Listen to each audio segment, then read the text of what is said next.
आमचं देणं घेणं काय? अरे गेले काय, राहिले काय, मेले काय, जगले काय?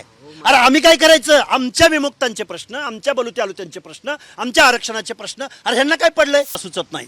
आज शेतकरी हवाल दिलाय, त्याच्यावर कोणी बोलायला तयार नाही. आज SC मधल्या वेगवेगळ्या जात समूहामध्ये भांडणं लावून दिलेले आहेत. त्याचा लिगल ॲस्पेक्ट काय आहे? अरे तुम्ही त्यांना त्यांच्या योजनांना निधीच प्रोव्हाइड करत नाही. तुम्ही त्यांच्यात भांडणं लावून दिलेत. आज OBC आणि मराठा समाजामध्ये भांडणं लावून दिलेत. म्हणजे महाराष्ट्रामधल्या सर्वसामान्य लोकांच्या प्रश्नावर काम करण्यापेक्षा इथं वेगवेगळ्या समूहामध्ये भांडणं लावून देण्याचं काम केलं जातंय. 6 खासदार फुटले. तुम्ही आता मला प्रश्न विचारलाय. आज सचिन भाऊ अहिरांना तिकडे घेतलं, तुम्ही मला प्रश्न विचारताय. अरे आमचं देणं घेणं काय? अरे गेले काय, राहिले काय, मेले काय, जगले काय? अरे आम्ही काय करायचं? आमच्या विमुक्तांचे प्रश्न, आमच्या बलुते आलुत्यांचे प्रश्न, आमच्या आरक्षणाचे प्रश्न, अरे ह्यांना काय पडलंय? 6 खासदार तिकडे गेले काय आणि इकडे आले काय? आणि आम्ही OBC आंदोलक आहोत, भटके आहोत, आमच्या बोलण्यानं काय फरक पडणार आहे? अरे ही व्यवस्था आहे. कोण कुठं गेले काय? सत्ता आली, हे सगळे तिकडे जातात. उद्या रोहित पवार सुद्धा, उद्या जर परत भाजपची सत्ता येते असं वाटलं, रोहित पवार तिकडे जाणार आहेत.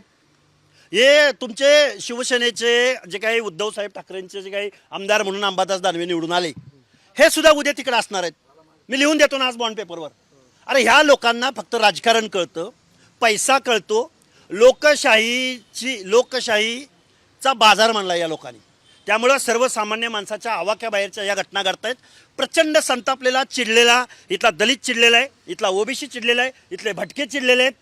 आज आम्ही 20 भटक्या जातींच्या प्रतिनिधींची बैठक घेतली. काय चाललंय? आमचा कोण वाली आहे इथं? 6 खासदार आले काय आणि गेले काय, फुटले काय आणि राहिले काय? अरे आमचं कोण गारानं ऐकतं इथं?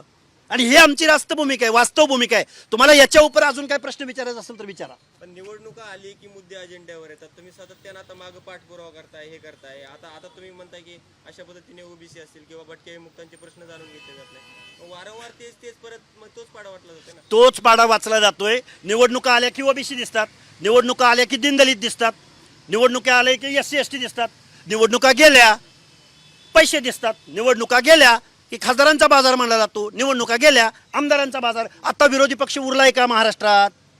लोकशाहीची विटंबना महाराष्ट्रात सुरू आहे. काय चाललंय? रोज एक बातमी. अरे या फाटाफुटीशिवाय दुसरी एक तर बातमी आहे का महाराष्ट्रामध्ये? काय चाललंय?